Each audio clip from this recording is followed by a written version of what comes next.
London, winter of 1939. In a small third-floor room of the Air Ministry headquarters, a young man sat surrounded by thick folders, a yellow desk lamp casting light on his focused face. Reginald Victor Jones, 28 years old, had just been transferred from Oxford to lead the Scientific Intelligence Division. On the desk lay a coded message from the Bletchley Park Decoding Centre, its content fragmented, coordinates, frequencies, and a single word repeated 3 times, Great. He read it over and over, his pen tapping lightly on the paper as if counting each signal. The symbols appeared to describe a radio-based navigation system, but the German phrasing was too vague. It did not resemble any radar model Britain had ever known. Outside, London's lights still shone. The war season had yet to fully cast its shadow over the capital's sky. But for Jones, that message was the first sign of a different kind of war, something he would later call the War of Frequencies. He compared the telegram with technical reports from German aircraft shot down near Dover. A piece of a radio transmitter marked Lorenz made him pause. According to the original design, the Lorenz system was used by Germany for night landings, but the frequencies retrieved from the aircraft fell within the 30-33 MHz range, higher than normal, and the transmission beam extended over 200 miles. These figures did not align with any civilian application. Jones wrote in his notebook, "If these beams reach that far, they're not for landing, they're for finding." That note would later become the starting point of one of the war's most significant discoveries. He believed that Germany had developed a radio navigation system capable of guiding bombers to their targets without ever needing to see the ground. The idea defied all contemporary understanding. According to the Air Defense Technical Report, December 1939, officers believed that the curvature of the Earth makes such alignment impossible. To them, radio waves could only spread outward, not travel in a straight line over hundreds of miles. The next day, Jones brought the transcript and diagrams up to the 5th-floor meeting room. The room was filled with officers, the air cold, military uniforms lined up neatly around a long table. At the head sat Air Marshal Sir Trafford Leigh-Mallory, known for his caution and conservatism. Jones began in an even tone, trying to hide his nervousness. He presented the map, explaining how 2 German transmitters could intersect at a single point, forming an invisible line of sight for pilots. "Imagine," he said, "a bomber flying not by sight but by sound, following a tone that leads straight to a city." The room fell silent for a few seconds. Then a soft laugh sounded at the end of the table. An officer murmured, "We're fighting pilots, not ghosts on the radio." Leigh-Mallory closed the folder, his voice cold. "Dr. Jones, the Earth is round. Your theory is flat." That skepticism ended the meeting in an awkward silence. Jones gathered his maps, stepped out into the hallway, and listened to the sound of his footsteps echoing on the cold, tiled floor. He knew they didn't believe him, but he couldn't ignore the data. In his mind, the numbers still aligned like an unfinished equation.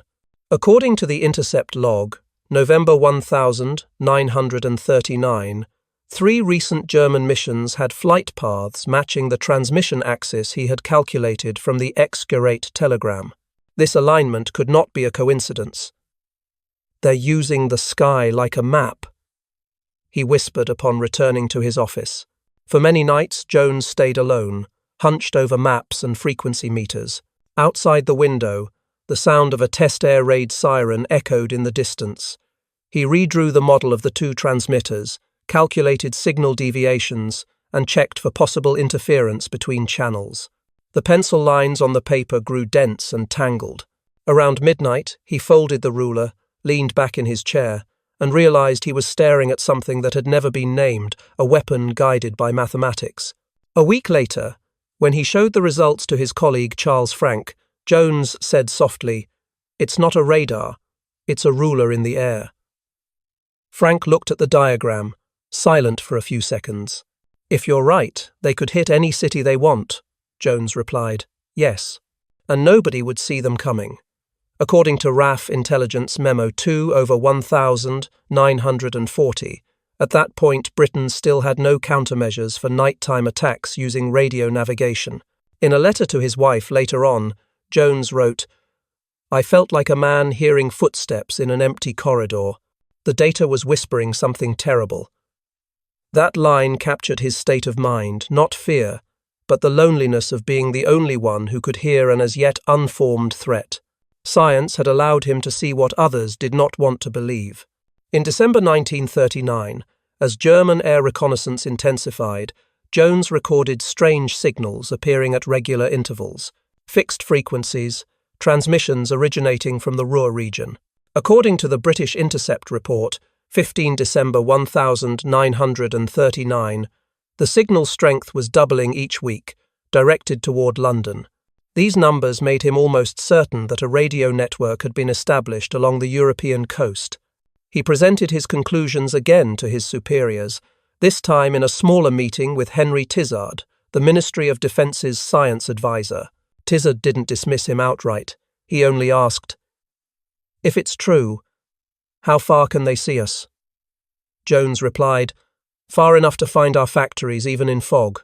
That conversation opened a new path. Tizard instructed Jones to continue the research, but quietly, without disclosure. That secrecy created the war's first paradox. To protect the truth, he had to remain silent about it. The notes, measurements, and calculations were sealed in a small steel cabinet, labeled Scientific, Confidential. Many years later, recounting the story during a lecture in Aberdeen, Jones said that moment had changed how he saw war. "It was no longer about soldiers or bombs," he said, his voice low. "It was about who understood the invisible first." The quote was later cited in War Science Review 1967 and became the opening line of his famous monograph, Most Secret War. If Jones's hypothesis was correct, Germany had found a way to turn physics into a directional weapon, while Britain was still thinking of war as a contest of planes and artillery. The excurate telegram was no longer a cipher, it was a warning. When he looked again at the final map, the two signal paths intersected right in the centre of England. Jones sat still for a long time, his hand resting on the ruler. Outside the window, snow had begun to fall. He wrote the final line of his internal report. "If this message is right, Britain isn't fighting planes, it's fighting equations." And that's where the real war began. In January 1940, the sky over Britain was thick with fog. From an RAF base north of London, an old bomber aircraft was outfitted with a new radio receiver, designed by a team of young engineers under Dr. Reginald Victor Jones. The aircraft carried no weapons, only antennas and high-voltage coils. Its mission was to find something most of the command believed to be delusional, an invisible band of signals originating from Germany, cutting across the British sky like the tracks of a phantom train. According to the RAF log dated the 5th of January 1940, the aircraft flew over the Derby and Midlands area, continuously scanning frequencies from 30 to 33 MHz. Inside the cabin, a technician recorded a stable signal, with consistent amplitude, originating from the Ruhrgebiet region. At first, they assumed it was industrial interference, but the signal had structure, repeating in a regular cycle, as though transmitted from a precision-guided system. As the flight path extended, the signal strength increased steadily, indicating they were following the transmission beam. At the ground station, Jones monitored the oscillograph, his hand pausing at the sharp spike on the waveform. He whispered, "They're real. The beams are real." This discovery was verified 2 more times in the following week. A second flight team confirmed the signal originated from Cleves and angled across the Midlands toward northern London. The frequency's stability led Jones to assert that it was the work of military engineers, not civilian equipment. In a report to the Air Ministry, he wrote, "Frequency constant at 30.2 MHz. Amplitude modulation indicates deliberate signal pattern." The report included a triangular diagram showing 2 intersecting wave paths converging at the city of Coventry. From this, he concluded that Germany had deployed a navigational network based on the principle of triangulation intersecting frequencies to locate targets. To understand how the system operated, Jones began studying the technical mechanism of what the Germans called Knickerbein, meaning crooked leg. According to the Air Technical Analysis Memo, February 1940, each Knickerbein station used two distinct signals. To the left of the central axis, pilots would hear a sequence of ... in their headphones. To the right, they heard ... When the aircraft was directly on the centerline of the beam, the sounds merged into a continuous tone. This was the safe path, and by Jones's calculations, its margin of error was no more than 300 yards at a distance of 200 miles. "It's genius," he told Charles Frank one evening in the lab. They turned sound into a ruler. Reports of Knickerbein frequencies came in steadily from various RAF bases. Some signals were weaker, transmitted from stations near Calais, while others were stronger from the Munster region. Combining the coordinates, Jones's team created the first signal map of the Luftwaffe. On the wall-mounted map, red lines marked the signal beams crossing the North Sea, slicing through British territory. These lines, when connected, formed a dense grid covering the industrial regions. According to the RAF intelligence summary, March 1940, at least 6 Knickerbein stations were fully operational along the European coastline. This meant Germany could precisely target any city on the island nation without the need for light or visibility. An urgent report was sent to the Air Ministry. In the morning meeting of the 10th of March 1940, Jones presented the frequency map to senior officers. He pointed to the red diagonal line running through central Britain, his voice calm. "These are not random signals, they're trajectories." The room fell silent. One technical officer asked, "Are you suggesting they can bomb us in total darkness?" Jones replied, "They already are." Another officer skimmed the report, then looked up. "The Germans have turned physics into a compass." That line became the headline in the report submitted to Air Chief Marshal Sir Hugh Dowding, head of Britain's air defence. Following the meeting, Dowding ordered an independent verification. He dispatched 2 other aircraft equipped with new radio receivers to fly from Yorkshire to Bristol. The results matched Jones's data exactly. The official report dated the 22nd of March 1940 confirmed consistent directional beams detected along predicted axes, confirming enemy navigational transmissions. Jones received a copy of the report in his internal mailbox, beside which was Dowding's approval signature. At the top of the page, only 2 handwritten words appeared: "Proceed immediately." That order paved the way for the formation of the Special Signals Analysis Unit, a division dedicated to tracking and analysing all types of signals from the Luftwaffe. Jones was appointed as Chief Scientific Advisor, with full access to all data collected from radar stations, frequency loggers, and flight reports. According to the Defence Communication Order, April 1940, his unit fell under Air Intelligence, with an initial personnel count of only 12 mostly radio engineers, mathematicians, and a few young physics students from Oxford.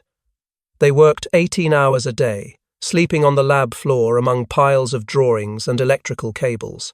As new results poured in, Jones began to notice a more terrifying pattern. The signal from the Cleve station aligned with the flight path of the bombing squadron that attacked Scapa Flow in early April. The mission failed due to weather, but the signal remained stable, meaning the Knickerbein system did not rely on visibility. In an internal recording, he stated, "They can strike anywhere, and the weather won't save us." That sentence was later quoted in the Air Historical Records, 1946, as a precise prediction of Germany's upcoming mass nighttime bombing raids. By May 1940, as the Luftwaffe launched a new offensive against industrial cities, Jones had irrefutable evidence. The signal triangulation of Western Europe map showed beams from Bremen, Cleves, and Calais converging on Britain's industrial hubs.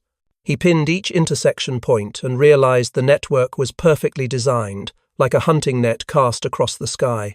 According to British Air Ministry memo, May 1940, each Knickerbein station had a power output of 150 kilowatts, strong enough to maintain a stable beam across the entire channel.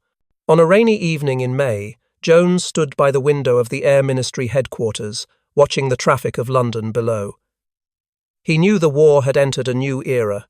No longer a contest of bombs and planes, it had become one of frequencies and equations. He told Frank, "The Luftwaffe doesn't need eyes anymore." Frank was silent, then softly replied, "And we need minds sharper than theirs." The final report of this phase, signed the 29th of May 1940, concluded, "Verification complete. Enemy beam navigation confirmed." At the bottom, a handwritten note from Jones read, "We are entering a new kind of war, one fought in the invisible." From that point on, Britain officially entered the Battle of the Beams, a war without gunfire, but no less dangerous than any air raid. In the silence of the laboratory, amid the whine of frequency meters, Jones understood that his mad theory had become reality. The beams had materialized, slicing through the sky like invisible blades, and he was the only one who knew exactly where they were pointing. And in that silence, the real war began to hum. In June 1940, the air in London grew heavy. The sporadic Luftwaffe air raids signalled that a greater storm was approaching. While most officers still believed that Britain was safe enough thanks to its terrain and weather, Reginald Victor Jones saw something else. He had confirmed the existence of the Meaconing system, fully understanding that those beams could guide German aircraft directly to each industrial site. The problem was that Britain had no way to disrupt them without being detected. Any strong jamming method could alert Germany that the British had discovered their secret. Jones needed a subtler tactic. In a memo sent to Air Chief Marshal Sir Hugh Dowding on the 10th of June 1940, he wrote succinctly, "Direct jamming is too crude. We must deceive, not destroy." From that idea, the Meaconing plan was born, short for masking beacon. Instead of blocking enemy signals, Jones proposed retransmitting false signals on the same frequency but with a slight phase offset, giving German pilots the impression they were still on the correct course, while in fact their position was being shifted by about 5 miles. "We will move their world by inches," he told colleague Charles Frank, "and they'll never notice." It was the strategy of a physicist, to win by a margin of error. Each Meaconing station was designed with a small transmitter, a directional antenna, and a phase adjuster. The broadcast frequency had to match Meaconing exactly, but at a lower strength, allowing the fake signal to blend naturally into the original. According to Air Technical Memo, July 1940, Jones's team set up 4 experimental stations in the Norfolk and Lincolnshire area, arranged in a triangle to maximize the area of effect. Calibrating the phase error required precision down to 0.01 microseconds. Jones likened it to tuning a violin to deceive an orchestra. On the night of the 20th of June 1940, the first trial began. The monitoring station in Lincoln detected German signals heading toward a munitions factory in the Midlands. When the signal strength peaked, the Meaconing stations were activated. In the control room, Jones wore headphones, eyes fixed on the oscilloscope. The overlapping waveforms created just enough interference to cause a drift. On the radar map, he saw the bright dot representing the German squadron gradually veer southwest. An officer on duty reported, "They've dropped early, sir." Jones remained silent, waiting for confirmation. 10 minutes later, ground reports came in. Bombs had fallen in an empty field, 5 miles from the factory. No casualties, no damage. The report was sent that same night. According to RAF Operations Log, June 1940, the concluding line read, "Enemy bombs fell 5 miles off target. Effect of local interference probable." The next morning, Jones was summoned to an emergency meeting with the command board. Some officers were pleased, others skeptical. "Are we sure it wasn't a coincidence?" one asked. Jones replied in a restrained tone, "Coincidence doesn't repeat on the same frequency." Still, a larger issue soon emerged: the ethical question of electronic warfare. During a technical meeting on the 23rd of June 1940, at Air Ministry headquarters, a debate erupted between scientists and military personnel. One colonel strongly objected, "Is deception a weapon or a betrayal of science?" He argued that science existed to measure and clarify, not to deceive. Jones listened, then stood up, voice quiet but firm. Science serves truth, but in war, truth kills faster than lies. We must choose which side of the truth we stand on.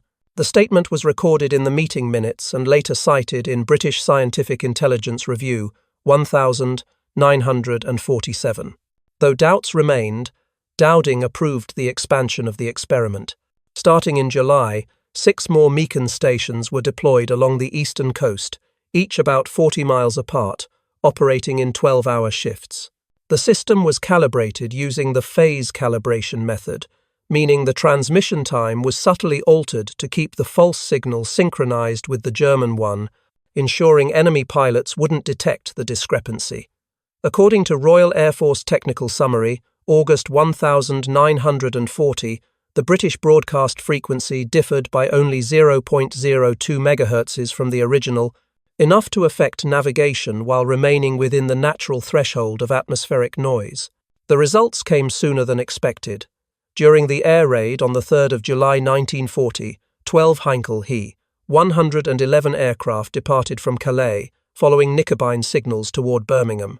As they neared the target, the Meaconing system began retransmitting. German pilots reported back to command that the navigation signal became fuzzy and unstable. According to Luftwaffe mission debrief, captured 1,945, one pilot noted, "Beam was unstable, tone faded. We dropped on secondary mark." The bombs landed more than 4 miles from the industrial zone, hitting an abandoned plot of land. Jones listened to the report in the operations room, his hand gripping the edge of the table.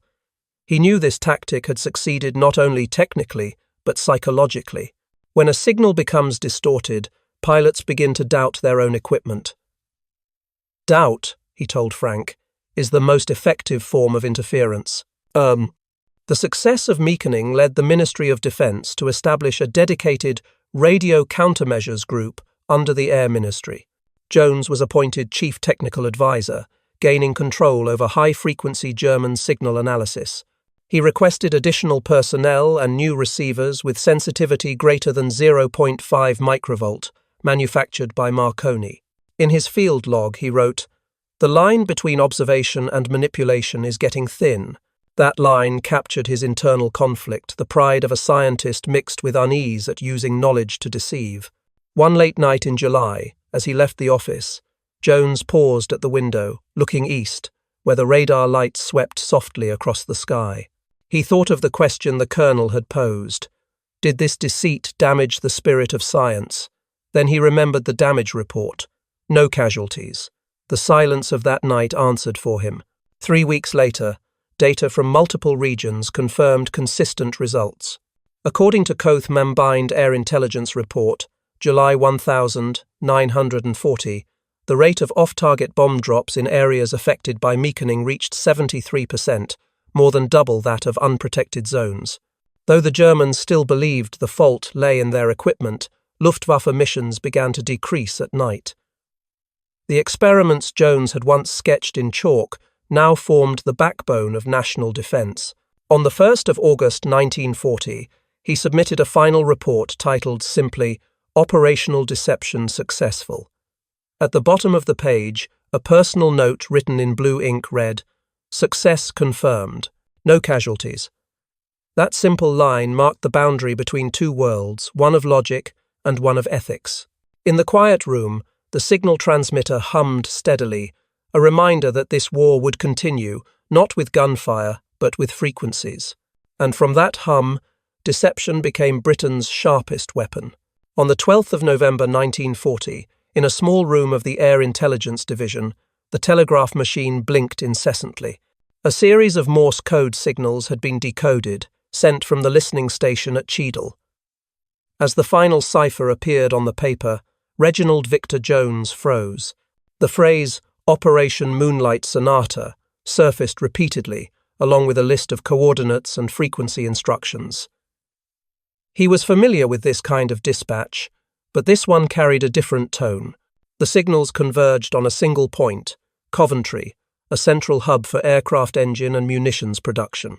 Based on the paths of Knickerbein beams and the new frequencies Germany was using, He calculated the flight trajectory. Without intervention, the entire city would fall within the bombing range. Jones walked swiftly into the office of Air Chief Marshal Sir Hugh Dowding, carrying a freshly inked map. "They're aligning the beams," he said, voice low. "Target Coventry." Dowding looked up, his eyes darkened from many sleepless nights. "Are you sure?" Jones nodded. According to the Air Intelligence Summary, 12 November 1940, the frequency of the X-Durate beam had just been established from transmitters in Calais and Cleves, intersecting precisely over central Coventry, with a deviation margin of no more than 200 yards. It was the first time the British had obtained the target in advance of an air raid. The report was forwarded to Downing Street within 2 hours. Winston Churchill read it at 7:30 p.m. during a cabinet meeting on coastal defence. He leaned back in his chair, silent for a long while. The document was brief, just a few lines, but heavy enough to weigh down the room. Enemy preparing major raid on Coventry within 48 hours. Approximately 500 aircraft involved. Below were the signatures of Jones and Dowding. Churchill set the paper down, looking around the table. "If we act, they will know we can read them." One advisor proposed evacuating civilians. Another opposed, reminding that moving 200,000 people in 2 days would alert Germany that their system had been compromised. Every option carried an unacceptable cost. Jones was invited to an emergency meeting at the Ministry of Defence the following morning. The room was dimly lit, thick with cigarette smoke. On the table, a wide map was spread out, red lines marking the X-Durate beams. General Charles Portal said plainly, "We can jam the beams, but they'll know we found them." Churchill nodded slightly. Jones presented a partial intervention plan. "We can distort the signals slightly, enough to reduce accuracy without making it obvious." He explained that full jamming would immediately reveal the breach, causing Germany to change frequencies, which would render the entire intelligence network useless. After a few minutes of silence, Churchill spoke slowly. "We can't lose our window into their mind." That sentence ended all debate. The decision was made to maintain secrecy, accept casualties, and preserve strategic advantage. When the meeting ended, Jones stood alone in the hallway, hands in his coat pockets. He looked out the window, grey skies, damp roads, distant sounds of traffic. In his journal he wrote, "For the first time, knowledge feels heavier than ignorance. The numbers, formulas and equations that once filled him with pride had become a burden. He knew that with each passing minute, a piece of the city was being decided, but the order was clear. According to the War Cabinet record, November 1940, Churchill approved a minimal jamming level and instructed air defence units to remain on routine alert. There would be no evacuation order, no large-scale warning. On the night of the 14th of November 1940, radar stations along the southern coast began detecting dense activity of German aircraft. Signals flashed across the screen, hundreds of light points forming a stream heading northwest.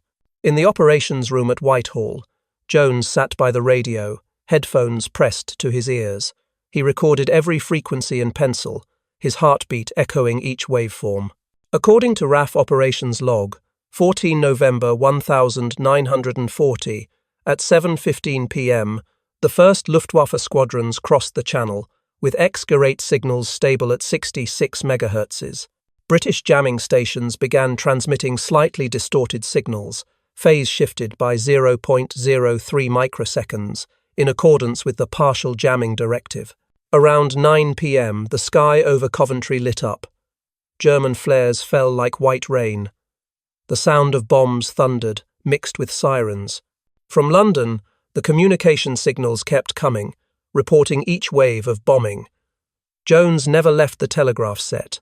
A young engineer approached, voice choked. "Sir, the cathedral's hit." Jones looked up, his eyes blank. According to the Civil Defence record, 15 November 1940, more than 500 aircraft had taken part in the attack, dropping over 500 tons of explosives and 30,000 incendiary bombs, destroying nearly the entire city centre. The old St. Michael's Cathedral collapsed. Engine factories burned for hours. At dawn, Jones stepped outside the Air Ministry headquarters. The sky still glowed red in the west, and the acrid smell of smoke seeped into every corner of the streets. In the consolidated report the next morning, he wrote, "Partial success. Beam distortion is effective in the outer sectors. Civilian losses are severe." That cold line became the campaign's official record, though everyone understood its deeper meaning, a partial success paid for by the loss of a city. 2 days later, Churchill visited the ruins. He said nothing, only placed his hand on the scorched stone wall that remained of the cathedral. Jones did not go with him. He stayed at his office, reading each damage report. One letter from Coventry sent to the Ministry of Defence read, "We heard the planes all night, but the warning came too late." That short sentence haunted him for the rest of his life. In his memoir, Most Secret War, he admitted, "We saved our advantage, but we lost something else, perhaps our right to sleep." Years later, in a hall at Aberdeen University, Jones recounted the story to hundreds of students. The light fell on his aged face, his voice slow. "Every decision in war has 2 fronts," he said, "one on the map, one inside your conscience." The entire hall fell silent. It was said that when he left the lectern, the pen still lay on the table, its tip pointing toward a blank sheet of paper. In war, not every victory is celebrated. Coventry stood as proof that some secrets are kept not to deceive the enemy, but to preserve what remains of the future. When that night ended, Britain still held its edge in the radio war, but inside those who knew the truth, a wound was left that would never heal. And in the glow of the burning city, the silence of intelligence weighed more than victory itself. In January 1941, Britain had yet to know peaceful sleep again. After Coventry, the night skies often lit up red from air raids. Reginald Victor Jones continued working amid the wail of sirens, but his mind no longer dwelt on ciphers.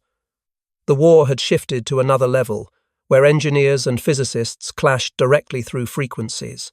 His task was now not only to distort signals, but to dismantle the enemy's precision at the wave structure itself. In the report dated the 10th of January 1941, he wrote, "The beams are weapons. To stop them, we must build better beams." When listening posts intercepted information about Germany's transmission configurations, Jones noticed something unusual. According to readings from the oscilloscope, the Knickerbein signal had extremely high focus, with virtually no side lobes. This could only be achieved by a special type of directional antenna, with elements arranged at a 3/4 wavelength ratio of the base frequency. He compared the results with transmission site maps taken by British reconnaissance in Cleves and Calais, then concluded, "They've built a parasitic array." That meant, in addition to the primary transmission element, Germany had installed supplementary elements to concentrate energy in a single direction, forming a narrow beam that could maintain accuracy over hundreds of miles. According to Air Technical Analysis Report, February 1941, the new Knickerbein stations broadcast at 150 kilowatts, with a beam deviation of less than 0.3 degrees. These figures rendered all previous jamming methods largely ineffective. Jones understood that to counter this, Britain needed a similar antenna type, but one capable of producing a symmetrical interference pattern against the enemy beam. He turned to Robert Watson Watt, inventor of the chain-home radar, Britain's first early warning system. Watson Watt, with his wild hair and smoke-roughened voice, listened to Jones's presentation in a room cluttered with blueprints. After a few minutes, he smiled. "You want to fight beams with beams. That's poetry and physics combined." The two began working together, turning the Air Ministry lab into an antenna design hub. Jones calculated optimal spacing between elements, while Watson Watt focused on modeling field intensity. They sketched dozens of diagrams, from simple 2-element arrays to 5-element interference patterns, aiming to create the perfect counter-emission shape. The goal was to generate an inverted interference field O that when the two beams intersected, their amplitude would sharply drop at the center zone, fading the German signal without fully breaking its structure. According to Engineering Memorandum 14/1941, The first test was conducted at the Orford Ness range. A 5-meter-high reflector antenna was erected, aimed eastward. Upon activation, instruments recorded an average 42% reduction in German signal amplitude, enough to prevent onboard equipment from locking accurately onto targets. "It's like shining a mirror into their flashlight," Jones said. The metaphor quickly spread among engineers, becoming the project's unofficial name, the Mirror Scheme. By April, the first reflection network was deployed across southern England. 18 transmission stations operated continuously, each equipped with manually controlled directional antennas. Engineers had to adjust the broadcast angles based on hourly signal updates to maintain precise interference with the German beams. Jones oversaw operations from the Oxfordshire Command Centre, where oscilloscopes lined the walls, needles twitching constantly like the circuitry of a giant body. He wrote in his journal, "For the first time, we are sculpting the air." The results showed quickly. According to the Royal Air Force Combat Report, May 1941, during 7 consecutive bombing raids on the Midlands, the hit rate on intended targets dropped by over 60%. German pilots reported signals as fluctuating and weak. A document recovered from a captured pilot confirmed the beam guidance was unreliable. Instruments showed deviation, though the weather was clear. That line made Jones smile, not from pride, but from knowing the enemy had begun to doubt their own technology. Watson Watt proposed expanding the system's scale. He and Jones co-signed the Proposal for National Beam Counter Network, submitted to the Air Ministry on the 10th of June 1941. The project was approved within 3 days. By July, a complete reflection network covered southern and central England, operating at frequencies between 30 and 33 megahertzes, with each station broadcasting at 20 kilowatts. The system was described as the most precise electronic shield built to date. The collaboration between these two contrasting scientists produced remarkable results. Jones was a man of logic and data. Watt, a man of instinct. One evening during a system check at Dover, strong winds shook the antennas. Jones feared phase deviation would collapse the entire model. Watt laughed, lit a cigarette, and said, "Sometimes instability creates the perfect balance." He made a minor angle adjustment, and on the meter, the German signal nearly vanished. Jones looked at the screen and nodded. "You just invented controlled chaos." "Oh." According to the internal summary, Air Intelligence Brief, September 1941, the average deviation of German bombs in zones protected by the reflection network rose to 4 miles, compared to just 300 yards earlier in the year. The note at the bottom read, "Enemy error margin, now 4 miles average," precisely the result Jones had aimed for. When the report reached Dowding, he said only one line, "Good. Let them doubt their own mathematics." By mid-1941, the Luftwaffe began to scale back its night missions. Repeated failure led German engineers to suspect internal flaws in the Meaconing system. A post-war note from the Luftwaffe Research Office revealed they once believed British weather causes unpredictable refraction of beams. That misunderstanding was Jones's greatest success. He knew he had defeated them not with firepower, but with the subtlety of engineering. One late summer morning, Jones stood on a hill near Dover, where a reflection antenna faced the sea. Wind hissed through the steel frame in a steady rhythm. He looked toward the horizon, where German beams had once passed. Now only silence remained. "Physics has a sense of justice," he told Frank, who stood beside him. Frank replied, "Or maybe it just listens to those who understand it better." The war of frequencies quieted. In the dark of the control station, indicator lights blinked steadily, green reflections shimmering on steel like the breath of a giant organism.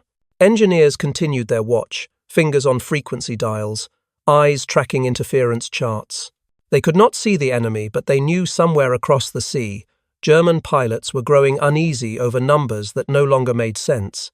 In the final memo of that year, Jones wrote, "Our beams no longer follow theirs now follow ghosts. And from there, the invisible war of waves and metal entered a silent phase. where engineering became Britain's strongest fortress. And in that silence, precision became victory. In 1943, the war was no longer fought in skies filled with signals, but in intelligence reports typed line by line. Reginald Victor Jones had moved from the battlefield of frequencies to the analyst's desk, where each number could save thousands of lives. In early June, a German document was delivered to his desk through the Scandinavian intelligence channel. The file cover bore the word Peenemünde, and inside were fragmented technical drawings describing an object over 14 meters long, with a pointed nose and 4 stabilizing fins at the tail. The annotation clearly stated, Tragfähigkeit, 1 ton. Payload, 1 ton. Jones looked at the shape and said to his assistant, "This isn't a bomb, it's a promise of annihilation." From the scattered notes, he began reconstructing the entire structure. Dual fuel lines, a jet combustion chamber, a gyroscope-based guidance system. When cross-referenced with the orbital data in the attached documents, Jones calculated an estimated range of over 200 miles. That was enough for a rocket to be launched from the Baltic coast and land in London within 10 minutes. According to the Air Intelligence Analysis Report, June 1943, this was the first evidence that Germany was developing a long-range automated weapon, later known as the V2.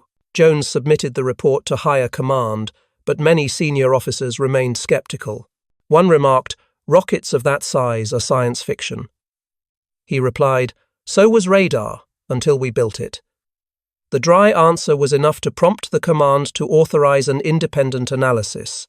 Within 3 weeks, RAF reconnaissance flights captured more than 300 photographs of the Peenemünde area along the Baltic coast. In the slanting light of late afternoon, long shadows on film revealed large, round structures the size of football fields, later identified as rocket engine test stands. According to Photographic Interpretation Unit report, July 1943, white smoke from the test site showed that liquid fuel combustion was underway, and the 14-meter object appeared clearly in 2 consecutive frames. Jones assembled the photos, marked coordinates, and submitted a nearly 60-page report to the Air Staff Committee. He wrote, "Evidence consistent with the development of a long-range weapon capable of striking London. Immediate action recommended." In a meeting at Whitehall, as the images were projected on the wall, Churchill remained silent for a long moment. "How certain are you?" he asked. Jones replied, "Certain enough to bet London on it." The decision was made. Launch Operation Hydra, a direct assault on the Peenemünde Research Centre. On the night of the 17th of August, 1943, 600 RAF bombers took off from British bases, carrying nearly 2,000 tons of explosives and incendiary bombs. According to the RAF Bomber Command Report, August 1943, the operation lasted 4 hours, destroyed most of the testing facility, killed hundreds of engineers, and disrupted the V2 program for several months. Although 40 British aircraft were shot down, the result was considered a strategic success. Jones monitored the operation from the control room, eyes fixed on the movement map. When the first report came in that Peenemünde had been hit, he did not celebrate. He simply told his colleagues, "We bought time." He knew that time might mean thousands of lives spared in London. After the operation, new reconnaissance images showed the complex flattened, launch pads destroyed, and all test activities halted until the end of 1943. In the consolidated report by the Joint Intelligence Committee, Jones wrote, "The destruction of Peenemünde delayed V2 deployment by at least 6 months. Intelligence saved more lives than defense ever could." That statement became a foundational principle of scientific intelligence that timely understanding holds greater power than any anti-aircraft gun. But for Jones, the victory brought no sense of elation. He understood that the technological war was not over. It had only entered a new chapter. In a letter to an old friend at Oxford, he wrote, "We keep fighting ideas with ideas, and each idea is deadlier than the last." At Peenemünde, the smoke had cleared, but in German laboratories, other designs had already been relocated, promising a new form of destruction. That autumn, London was unusually calm. Bombing raids subsided, and the public began to believe the war was turning in their favour. Only Jones knew that this quiet was not peace, but the pause before another storm. He looked at the maps spread across his desk, thinking of the war of intellect where each number could change history. And as the last light went out in his office, he scribbled a note in the margin of the report. Our greatest weapon was not secrecy, but understanding. In May 1945, the war in Europe ended. London burst into cheers, but in the quiet office of the Air Intelligence Division, Reginald Victor Jones, 33 years old, sat at a desk stacked with files.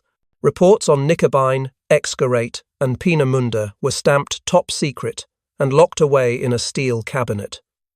He signed the handover protocol, the final line, reading, "To remain classified indefinitely." The war he had led, the war of frequencies and intellect, officially ended without a single line ever made public. According to the Ministry of Defence record, 1946, the entire Meaconing, Reflection and Jamming Network project remained strictly classified for 10 years after the war.